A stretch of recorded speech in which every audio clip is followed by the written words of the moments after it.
Great. All right. It looks like it looks like everybody is being transferred in large waves of people from the waiting room.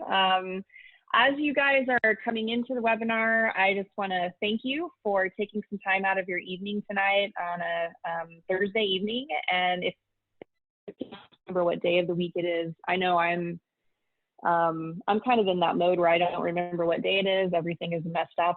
Betty, I don't know if you're kind of the same, if you're just as confused as I am about what's going on. So I'm going to introduce Betty Murray. For those of you who are not familiar with her, she is probably one of my favorite just speakers and presenters because she has such an infectious personality, but she's so knowledgeable and so great to listen to because she has such a wealth of information and experience, particularly on this subject. So I'm excited to have her present tonight. She's actually the founder of Living Well Dallas Functional Medicine Center, which is a really neat practice. I think you guys have something like close to a dozen practitioners there, don't you? A little over that, yes. Close to it, or yes, a little over that. Okay, it's been a little while since I looked at your website. And then you also have a provider training course that you teach of. It's called Perfect Practice Blueprint, where you teach providers how to build and run a successful practice, essentially. So I couldn't think of a better person to present on this subject tonight. And so thanks, Betty, for taking some time out. I'll let you take it away, and we will have some time at the end for Q&A. So anybody that has your questions or has questions, if you would hold those till the end, or if you are logged into the app or online, you can type those in. There's a chat feature as well as a Q&A feature, depending on what you see in your app or screen. You can type those questions in, and we'll hold those till the end because we'll have some time to answer that. So welcome, everybody, and thanks, Betty, for being here. Thank you, and thank you for having me. And yes, I feel confused as to what day it is and what's going on. My clinic is actually still open. So Living Well Dallas is a brick and mortar company. We do have actually 14 different practitioners in several specialties in medicine, nutrition, health coaching, counseling, body work, you name it, we do it. And so right now we are managing a very complex organism already, where half of the workforce is at home and the other half is still in the clinic working skeleton to still manage what we need to manage. I'm actually working from home because my husband's a firefighter and a paramedic for the city of Dallas. So to protect my patients and my employees, I am staying away from the office because it's not a matter of whether I will get exposed, it's probably when. So for me, it's unique to be at home. I love this topic because yes, I own a brick and mortar company. And yes, I own a company that helps practitioners really put in a functional or integrative practice and make it work. But the other side of that is I know what it's like to be a practitioner. I'm a practicing nutritionist. I own the management firm, and I also run the business. So I wear both hats, and I marry both the brick and mortar world and the online world, and have for a long time, particularly taking care of the people that we were already seeing through virtual means. So what we want to cover tonight is really what's going on. Obviously, most of us are getting thrust into the telemedicine, or I need to find a new way to practice because we are being sequestered at home and quarantined, and many companies are considered maybe essential or not essential, or you might be a practitioner that is doing functional medicine or integrative medicine part-time and might be in the regular conventional medical system at the same time. And what I hope to accomplish today is to give you some of the tools that you could literally do tomorrow so you could start seeing your patients virtually, and also give you some tips and tools that you can use, because the truth is, I look at this as, yes, it's a horrible thing. It's a horrible public health problem. It's catastrophic from medical management and to our healthcare system. But I'm always one of those people that I'm always looking for what's the lesson in it. And the lesson here is the way we work in this country is now massively changed. We will never go 100% back to the way we were. And in some ways that allows us to innovate and be unique, right? So if we look at this particular statistic from the AMA, the actual growth over the past 3 years has been extraordinary, but only 20% of doctors say that they use telemedicine, right?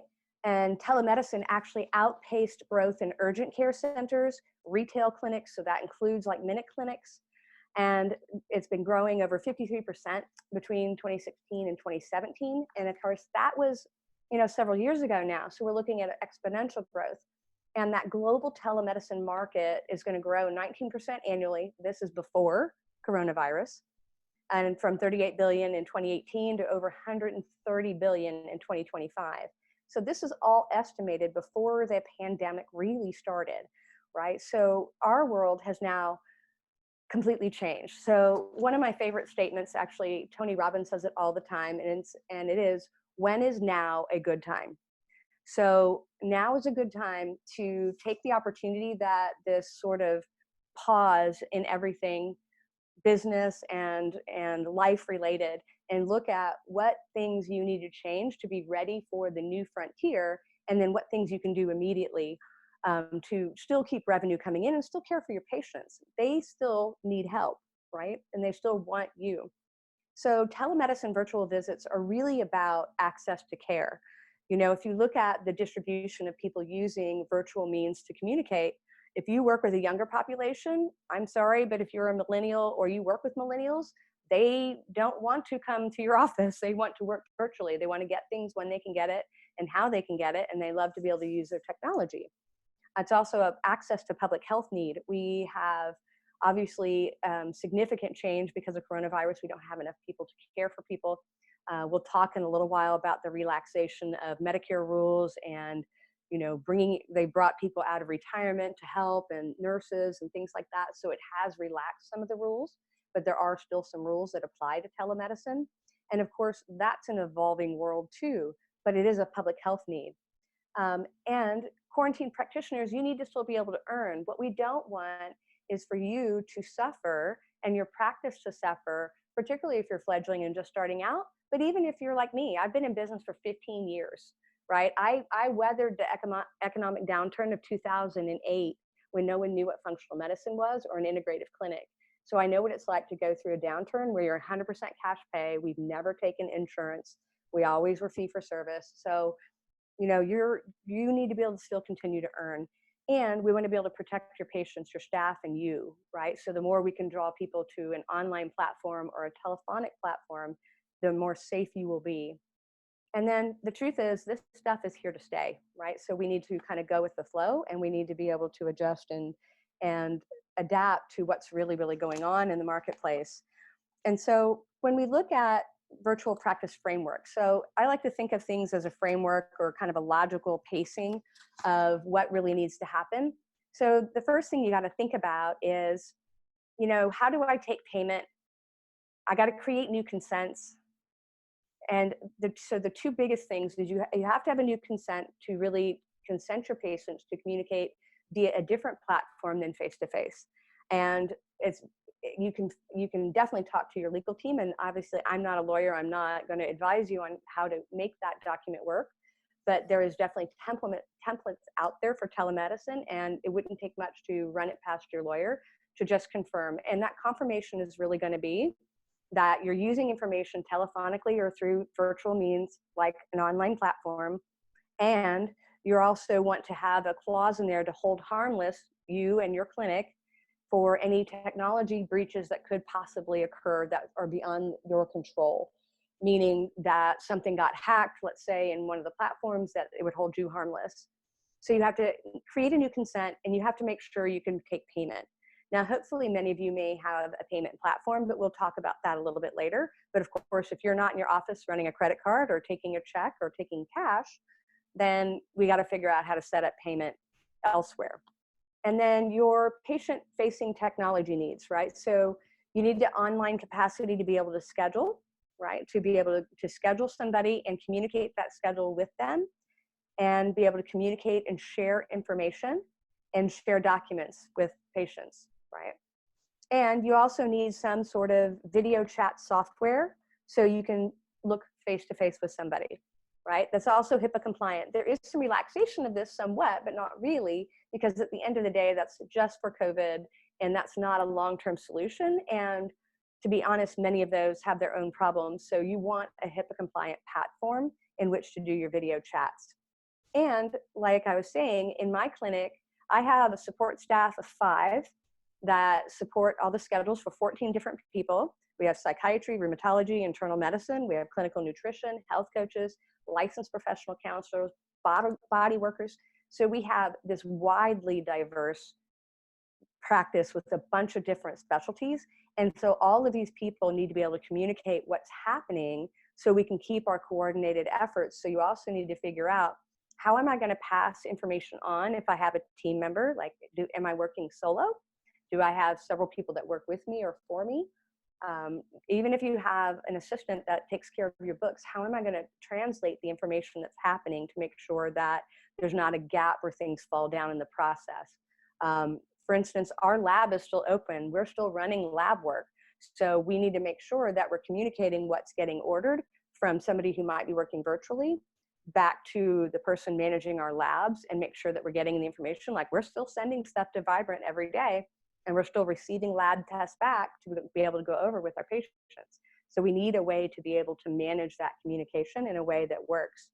And also, how do you say what the follow-up is going to be, or if you need to refer, what are you referring, and all of that. And then last but not least is also doing online presence and marketing. That is important, and it's not going to be a big part of what we talk about now, but what you want to think about is, how am I going to set myself up also, if I have a few moments to think about it, for my future, right? How am I going to possibly change how I communicate and draw new people to me so I can become a more viable and busier practice, right? So consent and HIPAA, what does it have to have? So you have to have the consent that says, I am the patient, and that you can identify the patient, just like you would in a regular consent: name, date of birth, and your credentials, who you are, the name of your company, the type of transmission. So you want to be able to include, how are you going to communicate with them? Is it live, where we're virtual, like we're doing right now? Is it through telephone? Is it through video? Do I have a messaging platform where we might be messaging, sort of email? But again, remember, most email, unless you buy an encryption package, is not encrypted. It is not HIPAA compliant.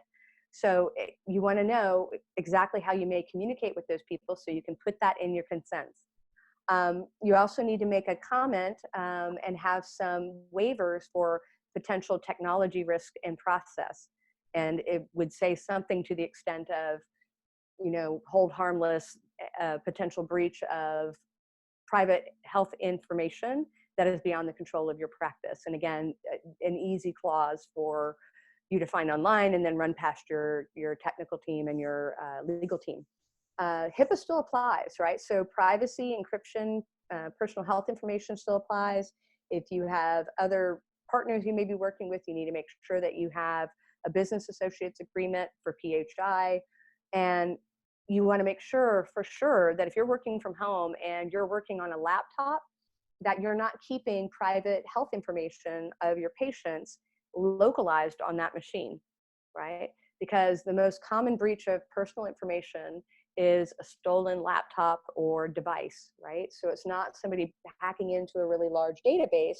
It's actually you went into Starbucks and someone broke into the back of your car and stole your laptop, and it had personal information about your patients. So you don't want to store stuff locally on your computer, right? Now, there's a short-term waiver during the coronavirus that has led up some of these high-tech requirements. But again, you want to start thinking now about what you want to put in place for the future, because if you're going to go and make yourself available to telemedicine and really build some shops around this, you want to make sure that you're kind of building it right.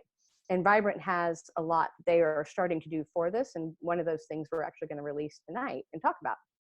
So the other thing, so what you need to do now, right? So I need to revamp my consents immediately. Like have that ready, because you can immediately turn your scheduled people that you have further out in the book. So the people that you had to reschedule, you can turn them into telemedicine visits and regain that revenue, and also continue to take care of your patients.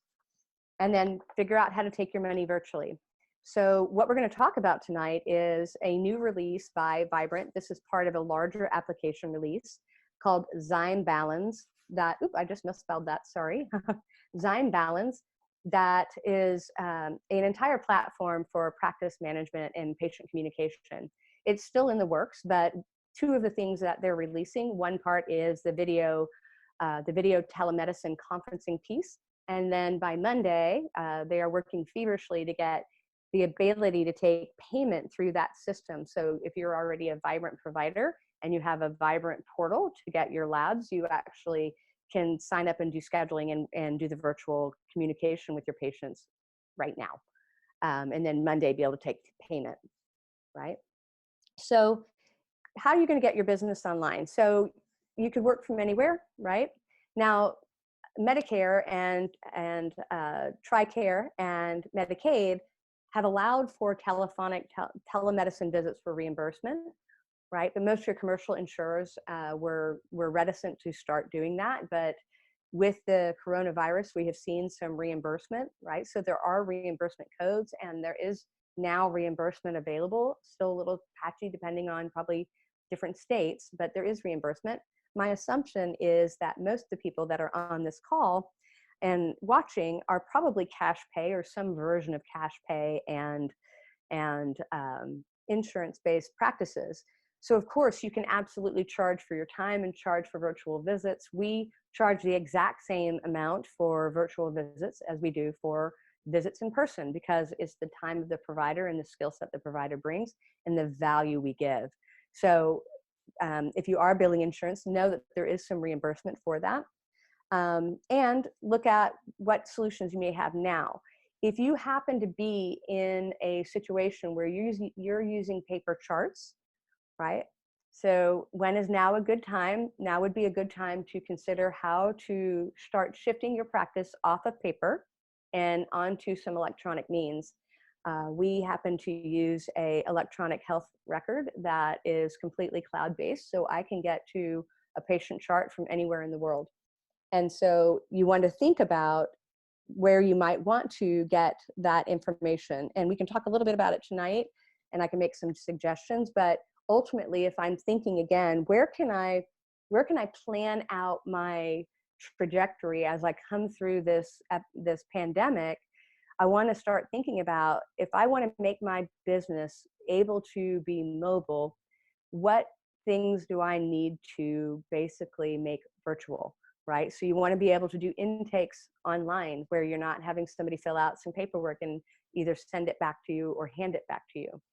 You want to make sure that you have content delivery. So do you have a way to get their homework, for lack of a better word, back to them to tell them what they need to do? And also, if you're dispensing products, are you able to dispense from your vendor directly without them having to come to the office and use an online store? There's many, many tools out there to do that, and many of them are low cost, right? So that it doesn't have to break the bank. But you want to start thinking, if you happen to be on paper, what ways can I possibly get rid of that system, because we are now in a scenario where that will no longer work anymore, that you really need to be able to have the capacity to work from anywhere, right? And then why do you want HIPAA compliant video chat? We've talked a little bit about that. So the common chat sort of features like Skype and FaceTime are not HIPAA compliant, right? It means it's very hackable. And I don't know if you guys have ever used Skype, but I have found Skype to be fraught with troubled connections. It drops connections. A lot of times it's very hard to get connected with the person you're trying to look up on Skype. It's just not a very friendly platform anyway, and it has its own challenges. And if you're using FaceTime or something like FaceTime, you're now exposing your phone number to your patient. I don't give out my cell phone number to patients. We have a patient portal on our EMR that allows us to communicate through a HIPAA compliant portal and keep it within the medical records. So that's how they're trained to basically communicate when they need to communicate. So I don't want to have my phone number given to a patient, right? Now, some people may have concierge practices or other practices where you do share that information. And if you do, maybe it doesn't make a difference to you. But again, FaceTime isn't HIPAA compliant. And so it does open you up to a little bit more exposure from just your time and kind of distancing yourself from the patient when they're not in session. So Vibrant is supporting you. Like I said, Zyme Balance is a new app that Vibrant is working on, and it has several features, and they're releasing the video chat portion for free for you guys to actually use. And what it allows you to do is set your availability. So you can set the times that you're available, create a calendar, and create different types of appointments. So you might have an intake that's X amount of time, and then you might have a follow-up visit that's whatever, an hour long or 30 minutes. You can set up any type of appointment that you really want. And you're also able to get to your Vibrant clinical portal data. So you have your lab data right there at your fingertips. And so you're able to really kind of take care of your patients sort of end to end, because you have a lot of the things that you need right there. So they're, again, offering this free of charge for Vibrant customers to be able to use the video chat portion. Now, the Zyme Balance product actually has a lot of other features that aren't released yet. And again, we're talking about the payment form that's going to be available in the near future, right? So probably Monday, where you'll be able to actually accept payment, which makes it even easier, because then you don't have to think about how to take payment. So let's talk about how those features really work, right? So once you're logged in to your individual provider portal, you're going to actually select your name and your practice name from the top right, and then click on the schedule button. If you happen to have a group practice where you have multiple providers, each one of the providers has their own login, and then there's also probably a clinical login. You don't want to use that clinical login. You want to use your individual. And once you click on schedule, you'll actually be able to create a new appointment type. So when you go to create a new appointment type, you can actually set a bunch of settings on here. So you can set the times of the days that you would want that appointment available. So let's say in my schedule, maybe let's take an example. Maybe I'm a part-time functional medicine provider, and I see patients on Fridays and half-time on Monday, right? So what I would do is set the appointment name. So maybe it's first visit, and I would set my availability on Friday all day, 9 to 5, and then Monday from 1 o'clock to 5 o'clock, right? And then I would set the time zone, I'd set the duration, and then I would save that appointment. And then I could create another appointment, like a follow-up appointment, and set the same parameters. What this does is show your availability on the schedule, so you can actually have a set of different types of visits that you can apply somebody's schedule to, and they're able to see it as well. That's your availability for that type of scheduled appointment. And you can keep doing that for the different types of appointments you have. So depending on what you do, you might have an intake that might be 90 minutes or an hour. You might have a follow-up that's an hour, or a follow-up that's 30 minutes, and maybe a 15-minute touch base. Whatever you want to create, you're able to create those new appointments. And then you'll have your patient schedule is available, right? And when you want to go apply that to a patient, you can actually set up a patient's scheduled appointment and send the link to them. Right, so now you have a patient and you have them scheduled. At the time of the appointment, you're actually going to click on that scheduled box, and it'll look just like this. And you're going to go into the appointment, click the scheduled appointment tab, and at this screen, when you're ready to start the actual video visit, you're actually going to press the start button, and that will actually start the video visit, and you both will be visible. Right? So both the patient and the doctor are visible. If for some reason that you can't get a good connection, I know sometimes I have chosen to drop off video visits if I'm having trouble communicating. I keep the patient where I can see them visually, and I might drop my camera if we have connectivity issues. But you're able to chat here and run the entire patient experience from this place, right? Now, let's talk about kind of looking to the future and the other things that you need to look at, right? So the other part of looking at a practice that is predominantly brick and mortar and is moving to a virtual platform is you want to be able to leverage support personnel so you can improve touch points, right? So you got to think about also the connection and workflow around access and what your patients want, right? So your patients want that connectivity and they want workflows that help them get access to you, right? The other thing is if you launch a virtual practice right now, allowing your current patients to be able to work with you and continue getting help because they themselves are worried and scared and already probably working on complex health problems, and this just adds to their fear around that, you actually create goodwill with your patients, right? You're able to basically create a greater bond with your patients because you're making yourself available during this time where they may not be able to get out. And this also allows you to leverage your assistant, your MA, your care coordinator, or health coach, where they may be able to do some of the communication for you. So we happen to be a clinic that employs health coaches. So every single physician in our office has their own health coach. I have a health coach, even though I'm a nutritionist, that plays triage for me. And so what that means is if I have a patient that needs more information or is confused or needs to have additional help, my health coach can do a video visit for me. They cost a lot less, so they're able to leverage my time, and I'm giving greater value to the patient, and I can charge for those visits, but it's not as much to charge for me. So looking forward into the future, you can leverage other individuals, and it actually allows you to see more people with less effort, right? Because you have an ability to utilize other people and utilize the technology to make your time more efficient, right? And obviously looking forward to telemedicine, it allows you to create less overhead, right? For the practitioner that is working part-time, you might be able to see people from a virtual way with less overhead and actually expand your practice without heavily expanding your number of hours that you're working, particularly if you're working between two locations, right? So looking to the future, you really want to embrace this, and the Zyme Balance app is actually going to help you do that because it gives you access to that video visit right here, right now.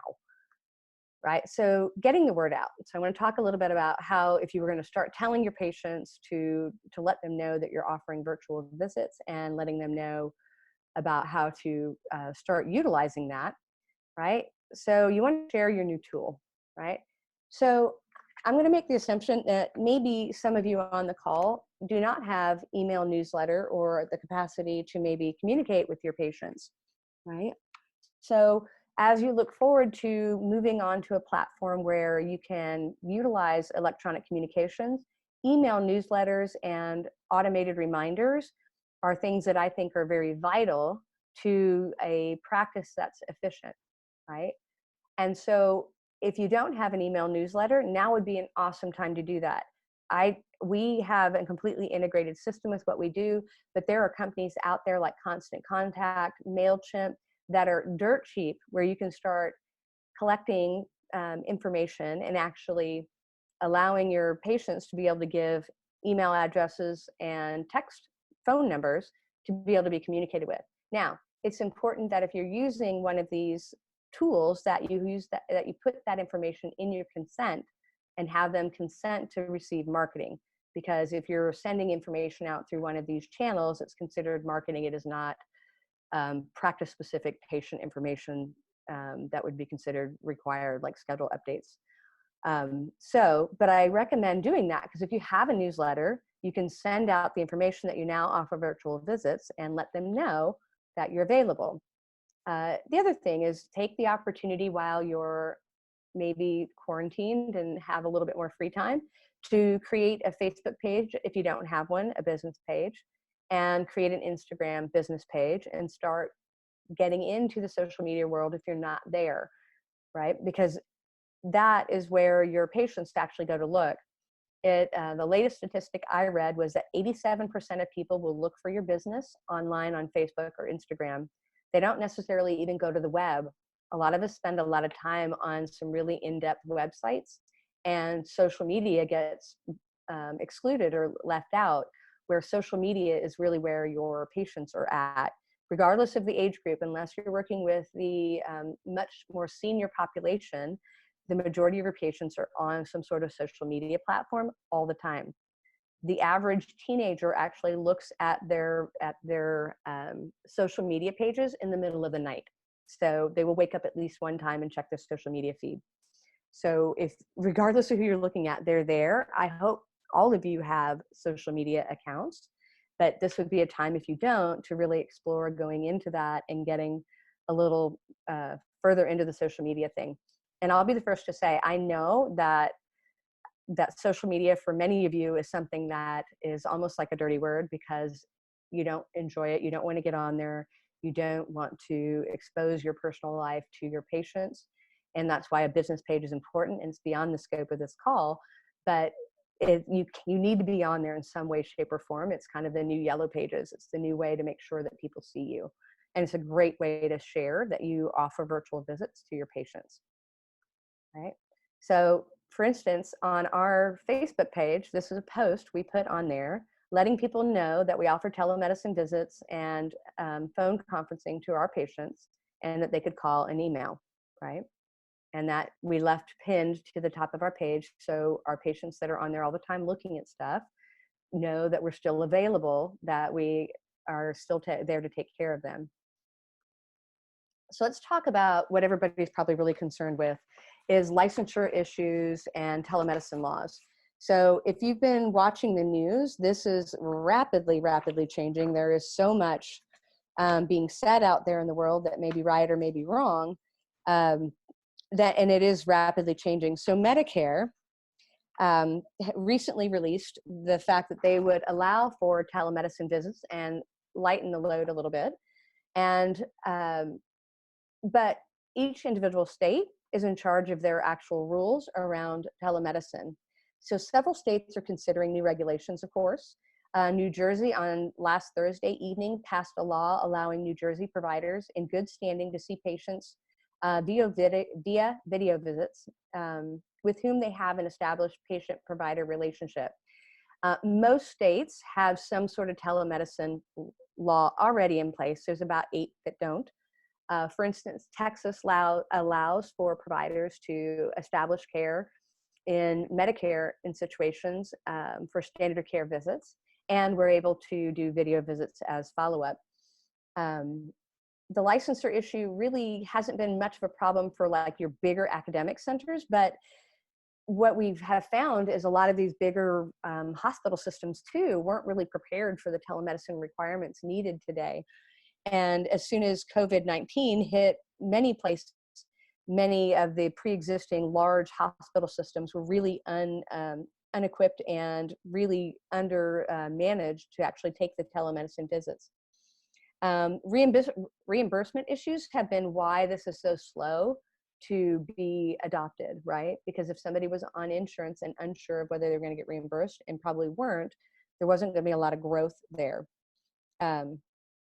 So when we look at the growth of telemedicine and the change in telemedicine, there are a couple of states that are unique. Some of the states right now are considering what they call special licensures between states: Georgia, Alabama, Florida, Ohio, Oregon, Tennessee, Texas. There are some waivers for COVID-19.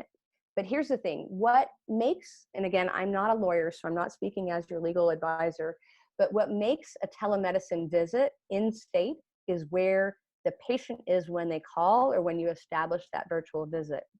So to date, there is still rules about doing interstate telemedicine unless you're licensed. So if you're a licensed provider, MD, DO, nurse practitioner, registered dietitian, DC, if you're not licensed in the state the patient is communicating with you to you from, then you are practicing without a license in that state. And that still happens to be true.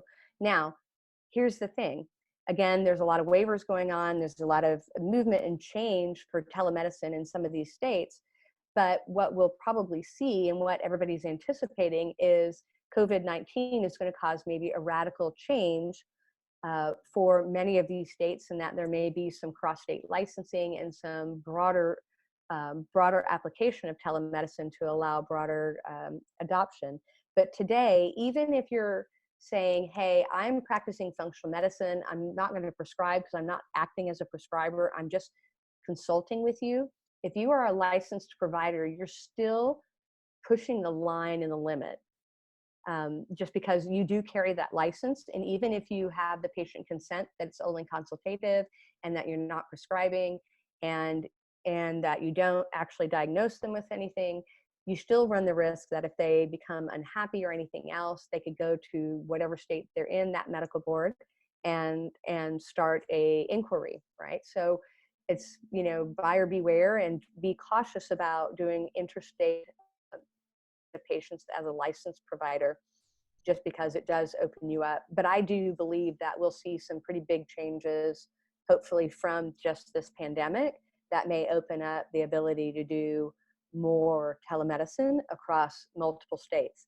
Now, if you're providing education, right, let's say you have courses or generalized education, then you're really acting as an educator, and it's different. But when you're one-on-one, you always run the risk of the person on the other side of the phone thinking that there is a relationship there from a provider standpoint that is more prescriptive and more dangerous, let's say, for your licensure, right? So when we talk about looking at the telemedicine unique state changes and the needs that you have, I'm going to roll backwards really quick, and let's look back over what you really need to do now and the important parts, right? So sorry for the quick back things. So let's go over this. So if we were to do a timeline, so tonight I'd figure out where my consents are and get out my consents. So tomorrow, if I have a few free moments, I would actually look over my consents and start drafting a new telemedicine consent. And again, you can find some examples of that online with telemedicine for you. And the AMA actually has some good telemedicine language also available. Now, with ZymeBalance, you'll be able to actually schedule and do virtual visits with your patients straight from the Vibrant Clinical Labs platform and portal. And by Monday, you should be able to have payment capacity and be able to take payments straight through that platform. And then when you look at your solutions, if you're on paper, you want to start figuring out how you can communicate with your patients outside of a paper format. I know in our clinic, we hand a lot of information to people, but we also have our EMR platform. We happen to use Living Matrix, which is a platform that allows a automated intake and also acts as basically a patient portal and a bunch of other information that you're able to actually pass homework back and forth. It's HIPAA compliant. It doesn't have an insurance billing platform. And then we actually have an EMR that actually does do all of our other more intricate requirements. We happen to use Serbo, but you could use something so simple as like Living Matrix and the Vibrant platform to do your communication if you don't have it, because it would allow for that patient consent and also allow for the communication back and forth with the patient virtually. And it has, if you're an IFM member, it has all of your IFM handouts and things like that in there. So it makes it very easy to start building patient packages of information that you might give out to help with their care. And then you would use your Vibrant portal to be able to do your virtual visits and also bill. Then the next step would be how to figure out how to work with your staff. So if you happen to work with several other people, one of the things that we immediately instituted was a video chat every day with our management team that we call a huddle. We do a huddle in office now every morning to kind of get everybody up to speed for about 10 minutes. That just helps us communicate between us. But we implemented that when we all started working from different locations from the quarantine to try and keep everything on track. So if you have a team, you want to be able, even if it's just a conference call, it doesn't have to be video, but make sure that you have some way to make sure you're keeping those chain of communication open so you don't let things drop in the patient care process. And then you want to really work on thinking about where you want to take your practice in the future and how this pandemic and the crisis kind of that is set in is really giving you kind of a gift to sort of reinvent yourself and reinvent how you practice and maybe get rid of some of the inefficiencies you might have so you can better practice for the future. All right. So I want to open it up for Q&A. I'll let Sarah kind of do that. I know we have quite a few questions popping up, and we can do that. Yeah, and actually it might just be faster for me to answer this live because I think at least 6 people have asked. So there's not a fee right now to use the ZymeBalance video feature at the moment. We're basically just making that feature of our bigger platform available to you for no charge. The only thing that is taken out of whatever you bill the patient is to cover the Stripe transaction fee. So Stripe bills a fee of 30 cents per transaction plus 2.9%, which I believe is their current rate. So whatever that works out to be, if you bill the patient $10 or $1,000, it's that whatever that Stripe fee is what we take out to cover that. So there's no like monthly fee or subscription fee to use it currently. This program, and I hesitate to like go into everything it's going to include because it's going to be a really, really neat tool. It's essentially going to be an EMR system, and this is just one piece of that pie. So if any of you have seen the patient-facing app yet, if you've invited patients already, or if you've seen the email and you see like the features, the patient app is actually in beta test at the moment. So there's a lot of things in there that are being revamped on a weekly basis. I'm actually one of the people that's working very closely with the app team to enhance that user in. And you will actually be able to do everything from setting specific micronutrient goals from both supplements and food to activity goals to the patient can report symptoms, time of day. It interfaces with their tracking apps and their smart devices. I mean, it's going to give you all the data on your patient you've ever wanted to know, all uploaded into one place, so that when you see them, you can pull that up and look at everything that's going on with that patient, like at a click of a button. And it will be a full EMR system eventually too, but those are future builds. Right now, the video feature is just what we're releasing so that you can use that to practice. There is not the ability, another question I've seen a couple times, there's not the ability to build custom forms right now. These are all future builds. Again, right now, the current version available is basically just to be able to conduct virtual visits. But there will be future versions or iterations of it that will include everything that you can get in an EMR. All of those features will gradually start to roll out over the next, I don't know, few months. I think right now what we're waiting is sort of to get through this COVID-19 outbreak, because it's sort of like the in the moment panic and like need for a service like this for practices. And then once the sort of emergency situation is over, we can go back to releasing the features that we had looked at. So hopefully that answered I think I saw it a couple of times.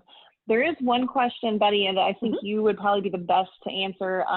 Chris asked, supplements and labs are okay, but what about prescriptions? Do those individuals need to be seen in person? You know, so telemedicine, I'm sure you guys have heard of Teladoc, right? So Teladoc's the largest telemedicine company in the United States, and they actually bought up most of their competitors, so they don't have a lot of competitors now. And there is limited capacity to prescribe with telemedicine, right? So if you look at the telemedicine laws, and they've very much become more lax in the last year.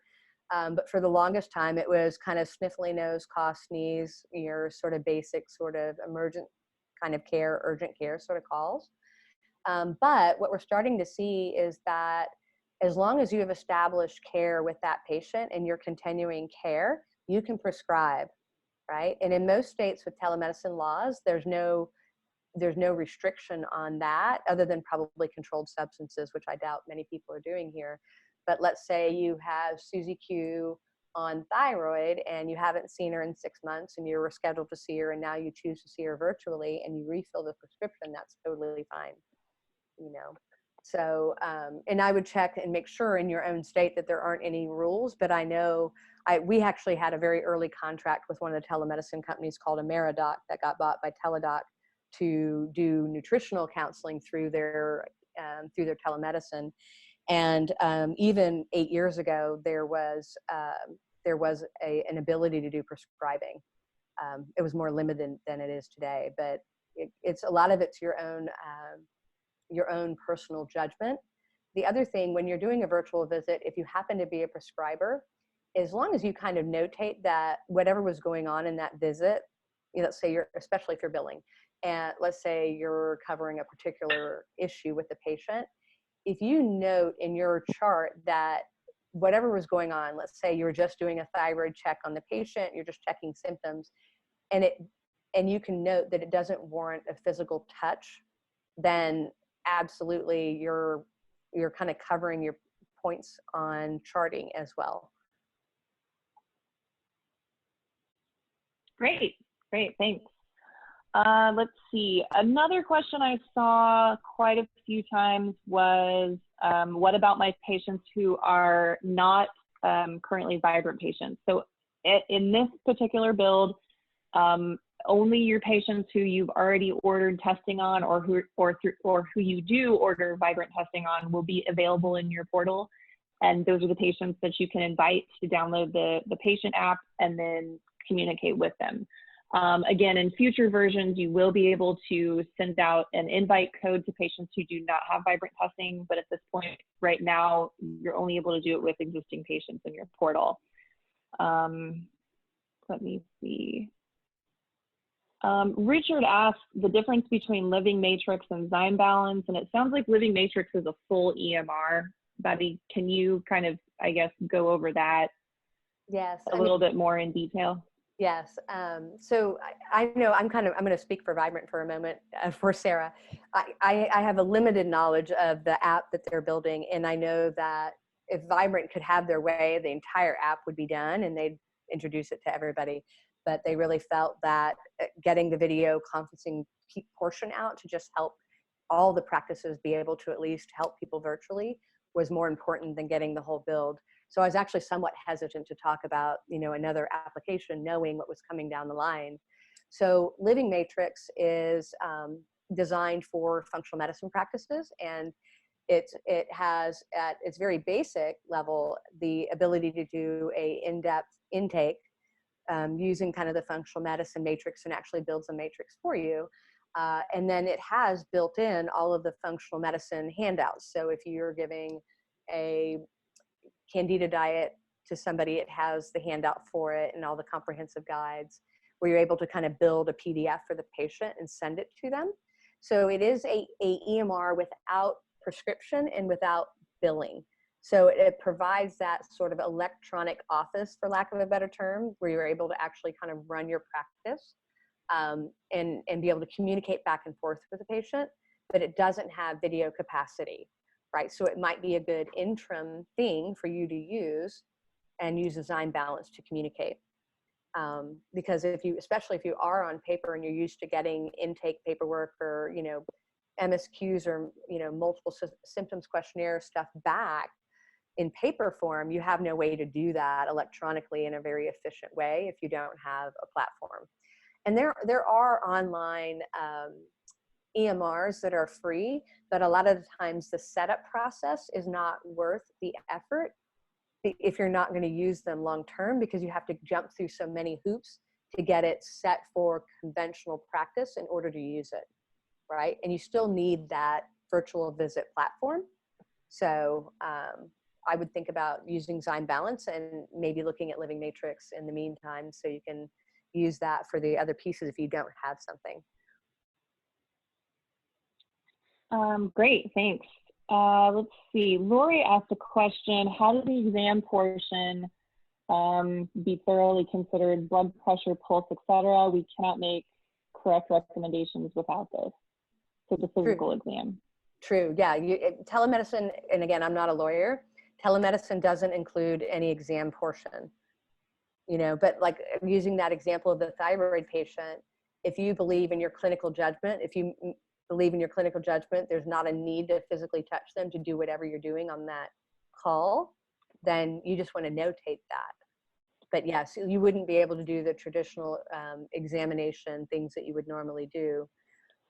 And I know some functional medicine practitioners work more consultatively, and they may not even do physical exams, right? But definitely, that would not be part of your chart note because you wouldn't be able to accommodate it.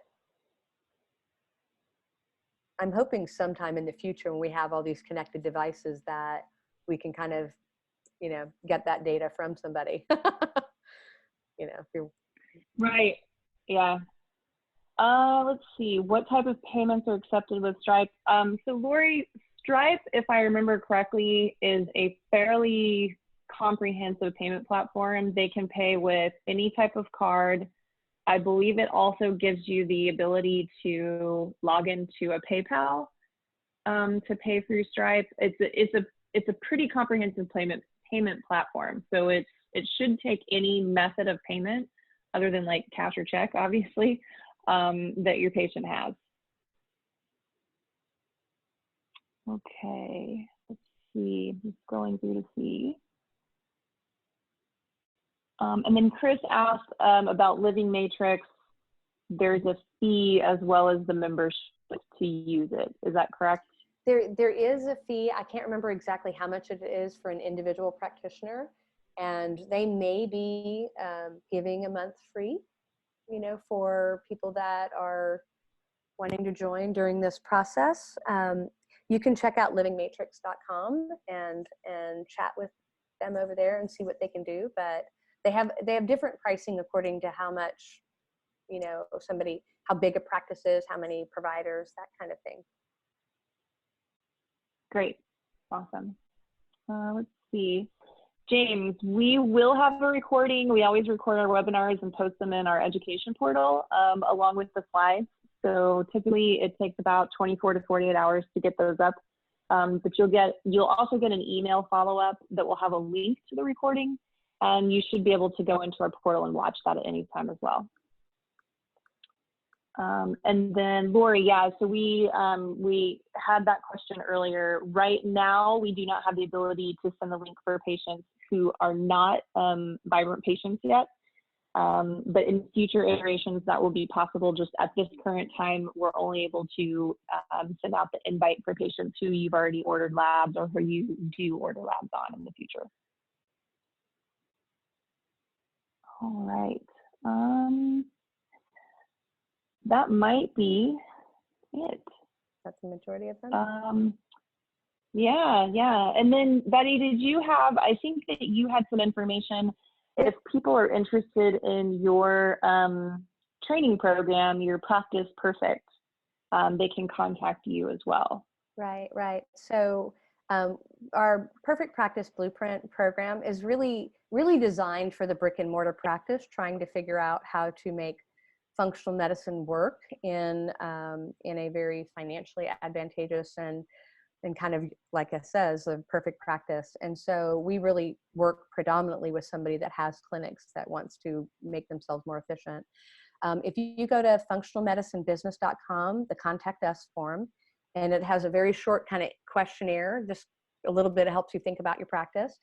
If you fill that out, we have a special training, a live interactive training on just going into a little more detail on some of the stuff we weren't really going to go on here about building a virtual practice on Saturday, April 4th from 10 to 11 Central Standard Time.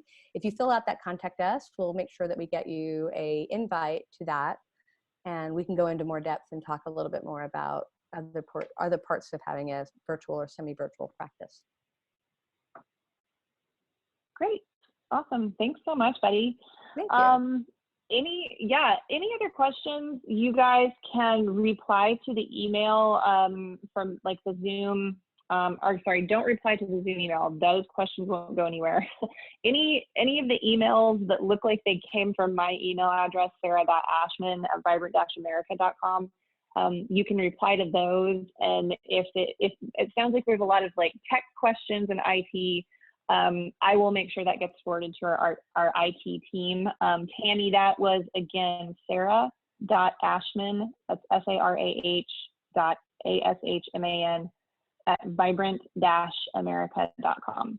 And you should have at least one email from me if you've signed up for the webinar. I think they auto-generate from my email address. So cool. Well, I don't want to keep you guys. I know it's a little bit late on the East Coast, and here in Central Time, it's already dark outside. So everyone, enjoy the rest of your evening, and thanks for listening in this evening. And then look for those emails that will have the recording if you wanted to rewatch that. And then, you know, you have a way to get in touch with Betty if you want some more information about functional practice virtually. All right, great. Thanks, and have a great night, everyone. Thanks, Betty. Thank you.